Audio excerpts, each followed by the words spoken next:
Hey, another quick video here on the Hero 9 Black that I just got for the channel. So how do I open up the compartment for the battery and the SD card? It's right here. You can kind of see this little clip. You literally just kind of put your thumbnail under that and you push forward, right? And it just pops straight up. That was the only kind of crazy thing I couldn't figure out. So there's the battery. The MicroSD is right there. This is one of those things that pushes in.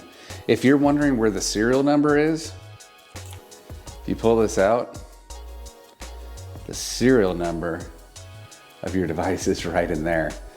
To get that serial number, which you needed to register the camera, I simply took my iPhone and took a picture of it, zoomed in, took a picture of it, and got the serial number. I'm sorry, I put the battery in backwards.